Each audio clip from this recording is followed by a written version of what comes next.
Assalamu alaikum everyone. I am at Madinat al-Zahra in the city of Cordoba in Al-Andalus.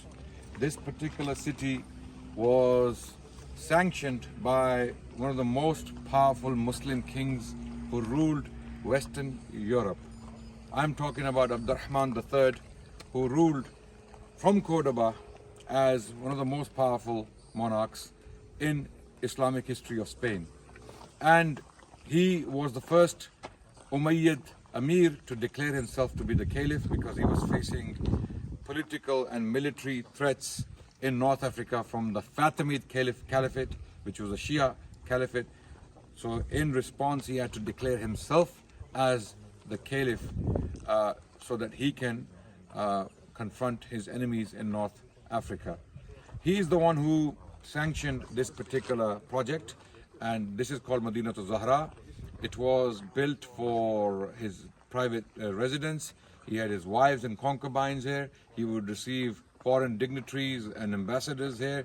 This is where people would come and they would be awestruck, completely awestruck. This place was awesome. Awesome in the sense that when people would walk through the gates, like the one you can see behind me, now it's in ruins, but when it was a booming city, when it was a living city, people had recorded their feelings about it, that this was a magnificent place, and one of the purposes was to actually drive that fear through people. The ambassadors who would come to see him, they would see his pomp and glory, and they would go back and tell their governments and their countries that don't even think of confronting this particular establishment or this entity called the Umayyad Caliphate of Cordoba. So Abdurrahman III was the most powerful king or caliph or monarch or ruler in Western Europe.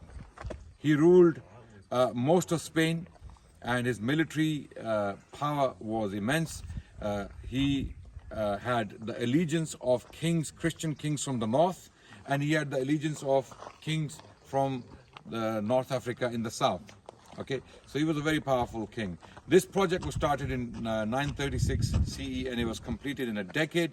And then his son Hakam II also ruled from this very city called Madinat al-Zahra, which is in the outskirts of the city of Cordoba.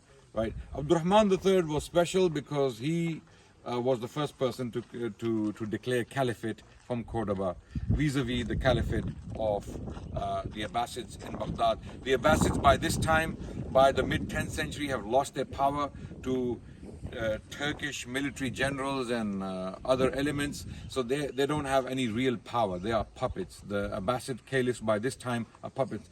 So for that reason, he declared himself to be a rival caliph who had real power. Abdurrahman III had real power. He had militaries, he had generals, he had wazirs. In fact, his prime minister, one of his prime ministers was a Jewish man called Hasda ibn Shaprut. So the Jewish people in this territory in Islamic Spain had immense power. They were physicians, they were philosophers, they were theologians, they were politicians, some of them were generals, military generals, Jewish people in Cordoba. So when people claim that Islam somehow was persecuting the Jewish people, some people claim, some unfortunate individuals out there, they do claim this, due to their ignorance or due to their hate-driven agenda. They are simply lying and misrepresenting history, because here in Spain, something absolutely wonderful happened. And scholars call it, generally speaking, the convivencia or la convivencia, which means coexistence between three Abrahamic faiths. Christians, Jews, and Muslims coexisted. For this particular caliph, Abdurrahman III, Jews were working, Christians were working, and Muslims were working, doing different things depending on their expertise and what they had to offer. Who succeeded him? Hakam II. Hakam II succeeded him as the caliph, and Hakam II is known for a few things. One of those things is that he accumulated one of the largest libraries in the history of the Islamic world. Okay, he had the largest collection of books anywhere in the world at that time, actually to date, when it comes to the human history. Okay, how do we know this? He had 400,000 volumes in his library.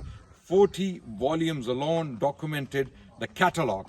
Okay, and he had agents running around the world collecting books from him, from Central Asia, from Egypt, from Iraq, possibly as far as India. He was collecting books. He would pay immense amount of money to collect these books. Unfortunately, this library was destroyed later on. After he had died, this library was destroyed due to the civil war. And even this city was destroyed during that civil war between the Muslims. When the Umayyad Caliphate was falling, it was declining, and there was a civil war as a result between the Muslim powers within Islamic Spain, and the result was the destruction of this city, which was lost and not very long ago discovered, and it became an archaeological site. It's a UNESCO World Heritage Site, and you can see the arches behind me. Okay? And there's a lot to see, which we cannot possibly share with you right now, but this is Madinat al-Zahra, built in the mid-10th century CE by the Muslim kings, in particular Abdurrahman III and Hakam II, his successor, and this was a masterpiece of architecture. Okay, and there's a lot more that can be said, but I recommend strongly a few books for you to look into for studying Islamic Spain. One of them is by Richard Fletcher, Moorish Spain. Then there is one by Anwar Shahna, titled The Muslim Spain, and then The Legacy of Muslim Spain by Salma Khadra Jayusi. These are some of the works you can consult, and there are books by Hugh Kennedy, Islamic Spain and Portugal. Then there are other books you can look into, but these are some of the works I can recommend strongly. Thank you so much for listening. Assalamu alaikum wa rahmatullah.